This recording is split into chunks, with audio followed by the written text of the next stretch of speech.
Magandang araw mga kababayan. Narito na ang pinakabagong ulat sa lagay ng panahon ngayong araw, January 16, 2026, Friday. Merong pagbabago sa track ni Bagyong Ada. Nakikita ng mga modelo na posible itong umikot pabalik at tuluyang maglandfall at tumawid sa kalupaan ng bansa. Para naman lagi kang updated sa lagay ng panahon, i-click mo lang ang subscribe button. Sa kasalukuyan, nagpapatuloy ang mabagal na pagkilos ni Tropical Storm Ada pa north-northwest habang nasa Philippine Sea sa silangan ng Eastern Visayas. Ngayong umaga, tinataya ang sentro nito ay nasa humigit kumulang 370 kilometers sa silangan ng Surigao City, Surigao del Norte. Ang lakas ng hanging dala ni Ada ay merong maximum sustained winds na 65 kilometers per hour malapit sa sentro, may pagbugsong hangin na aabot hanggang 80 kilometers per hour at central pressure na 998 hectopascals. Mabagal ang galaw nito pa north-northwest at dahil malapad ang sirkulasyon, umaabot ang strong to gale force winds palabas hanggang 400 kilometers mula sa gitna. Kaya kahit hindi diretsong daanan ng core, maaaring hagipin ng mga outer rain band ang mga baybayin at kalapit loob na lalawigan sa Pacific side. Nakataas ang Tropical Cyclone Wind Signal number 1 sa ilang lugar sa bansa. Nagbabantay ito ng strong wind sa loob ng 36 hours na may potensyal na minimal hanggang minor na epekto sa buhay at ari-arian. Nasa ilalim ng signal number 1 ang eastern portion ng Camarines Norte, Camarines Sur, Catanduanes, Albay, Sorsogon at eastern portion ng mainland Masbate kasama ang Ticao at Burias Island. Sa Visayas, sakop ang Northern Samar,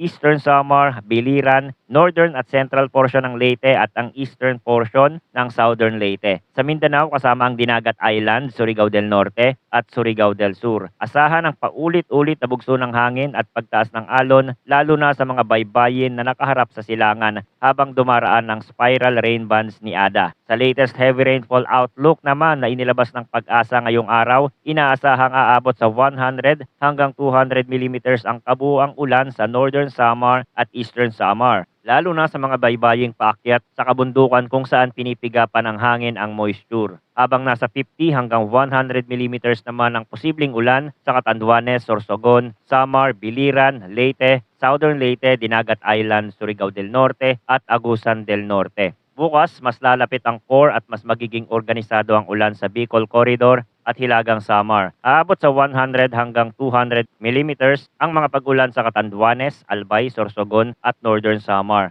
Mananatili namang nasa 50 hanggang 100 millimeters ang ulan sa Camarines Norte, Camarines Sur, Masbate, Eastern Samar, Samar, Biliran at Leyte. Sa Sunday, January 18, inaasahang nasa 50 hanggang 100 millimeters ang mga pag-ulan na posibleng maranasan sa Catanduanes, Camarines Norte, Camarines Sur at Albay. Kahit bumababa ang totals kumpara sa mga nakaraang araw, pwedeng manatiling basa ang lupa kaya mas madaling magkaroon ng runoff tuwing dadaan ng malalakas na pag-ulan sa outer bands. Sa latest track and intensity outlook na inilabas ng Pag-asa, tandaan natin na kahit may tinatayang forecast spot, pwedeng magkaroon ng pagbabago sa loob ng forecast confidence cone at may mga lugar sa labas ng mismong landfall point na makakaranas pa rin ng heavy rainfall at severe winds. Ngayong araw hanggang bukas, inaasahang generally northwestward ang galaw ni Ada pagsapit ng Sunday. Unti-unti itong liliko ng pa-north-northwest hanggang northeast simula Tuesday evening, January 20. May senyales na kikilos ito pa southeast habang nasa dagat silangan ng Bicol region. Sa kasalukuyang projection, maaaring dumaan ng malapit sa Eastern Samar at Northern Samar bukas at sa Catanduanes pagsapit ng Sunday. Gayunman, kung magkakaroon ng kaunting westward shift, posibleng mauwi ito sa landfall scenario sa ilang bahagi ng Eastern Visayas at Bicol region. Sa lakas, nananatiling tropical storm category si Ada habang umiikot sa dagat, silangan ng Visayas at Southern Luzon. Sa pagtawid ng oras, may tendency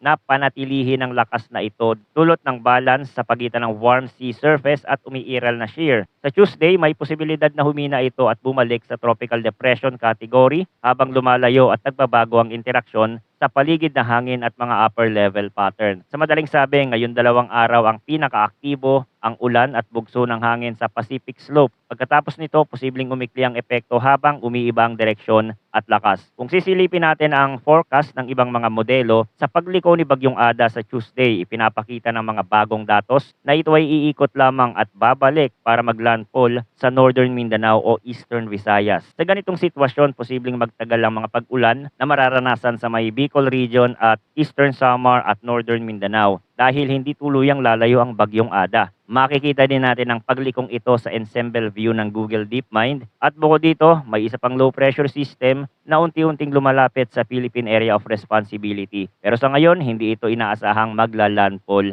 sa bansa. Ngayon, alamin natin ang lagay ng karagatan sa loob ng 24 hours. Aabot ng up to 4 meters ang alon sa northern at eastern seaboards ng Catanduanes at northern Samar, sa eastern seaboards ng Albay, Sorsogon at eastern Samar, sa northern seaboard ng Camarines Sur at sa seaboard ng Camarines Norte. Up to 3.5 meters naman sa northern at eastern seaboards ng Siargao, Bocas Grande at Polillo Island, sa eastern seaboards ng Dinagat Island at Surigao del Sur, gayon din sa seaboards ng Aurora at northern mainland Quezon. Up to 3 meters sa seaboard ng Isabela at eastern seaboards ng mainland Cagayan at Babuyan Island. Up to 2.5 meters sa Batanes, Ilocos Norte at Davao Oriental, northern seaboard ng mainland Cagayan, eastern seaboard ng Camarines Sur at nalalabing seaboard ng Catanduanes at Babuyan Island. 2 meters naman sa eastern seaboards ng Davao Occidental. Para sa mga motor bangka at katulad na sukat na sasakyang pandagat, makabubuting mag-ingat at umiwas sa mga baybaying may moderate hanggang rough seas, lalo na kung sasabayan ng malalakas na pag-ulan mula sa convective bands. So uulitin natin ang mahalagang impormasyon. Si Bagyong Ada ay kasalukuyang nasa layong 370 kilometers sa silangan ng Surigao City. May taglay itong lakas na 65 kilometers per hour at pagbugsong umaabot hanggang 80 kilometers per hour. Kumikilos ng mabagal pa north-northwestward. Nakataas ang signal number 1 sa ilang mga lugar sa Luzon, Visayas at Mindanao. Posibleng lumapit ang bagyo sa Eastern Samar at Northern Samar bukas, malapit sa Catanduanes sa Sunday at may chance mag-west shift para sa posibleng landfall sa Eastern Visayas at Bicol. Tapos ay kikilos southeastward sa may dagat silangan ng Bicol pagsapit ng Tuesday evening. Pero sinasabi nga ng ilang mga modelo na ito ay iikot pabalik para mag-landfall sa may Northern Mindanao or Eastern Visayas. Pagdating sa intensity, mananatiling tropical storm habang nasa silangang dagat ng Visayas at Southern Luzon at sa patuloy na pagkilos nito may tendency na ito ay humina sa early next week. Sa pagpapatuloy ng monitoring, mahalagang tandaan na ang pangunahing epekto ni Ada ay hindi lamang sa mismong sentro kundi sa lawak ng kanyang ulan at hangin. Marami pa ding pwedeng magbago sa kilos at galaw nito sa mga susunod na oras at araw, kaya manatiling nakatutok dito sa ating channel para sa pinakabagong impormasyon. Maraming salamat sa inyong panonood at patuloy po tayong mag-ingat.